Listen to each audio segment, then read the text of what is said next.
I'm going to touch back on our guest, Mark Smathers. When he talked about GMR marketing, he talked about how Gary, the CEO, matched bands with brands. This is an interesting concept because they'd have their client. So GMR was a marketing agency, and their client was Miller Brewing Company. And they would bring in a band to play with a Miller Brewing Company banner across the top of the stage, which would market for Miller, which is such an interesting concept to match bands with brands. So GMR had this idea that fit them right together, the bands with the brands. And it was such a subtle way to market the product where it's not shoving the idea down your throat of buy Miller beer, buy Miller products. It's just so subtle. Like listening to a band, you look up, oh, it's Miller Brewing Company. I might go get one right now. Or it just instills that image of their business right in your head. And I also think of a good way of marketing as business owner, Dr. David Keeling, that I had on the podcast, talks about how he really leads customers into his business by sending out postcard reminders of when their appointment is for their dental exam.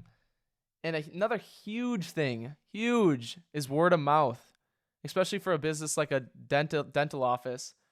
Although you might not think of it, marketing is just conducted by customer interactions in general.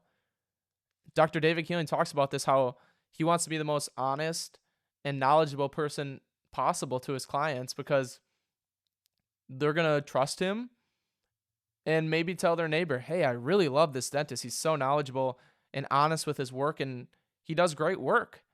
And then maybe their neighbor is going to join David's dental practice. It's just such an easy way to market, is being a good business person and honest. Honesty, trustworthiness, knowledgeable, and helping the clients are all going to help you with marketing, even though it's not seen on like a paid ads aspect. Marketing is all just doing good business and having people rave about it, because if the customer's happy with their experience, they're going to tell their friends, and that's going to lead to you getting more sales. Another lesson that I learned from David was to be friends with your competition.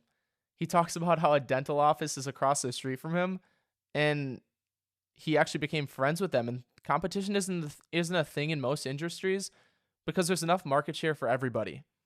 A lot of people don't get this, and they think that they have to invent a product or start a business that nobody's doing. You can start a business and do it somebody else's way and be very successful. Think of Hoka shoes. When did they come about? They came about I want to say a year ago maybe, and they're literally the top dog in running shoe right now. Nike's been around for years, and they're doing nothing wrong. Nike's been doing great, but Hoka just all of a sudden comes in and takes some market share. There's plenty for everybody as long as you do business well and have a unique aspect to your business and target the right people. Hoka's doing great at targeting runners, and it's shown well. They've taken over a market share in the running shoe industry from just coming up from nothing. Great marketing, great content on their social medias that I've looked at.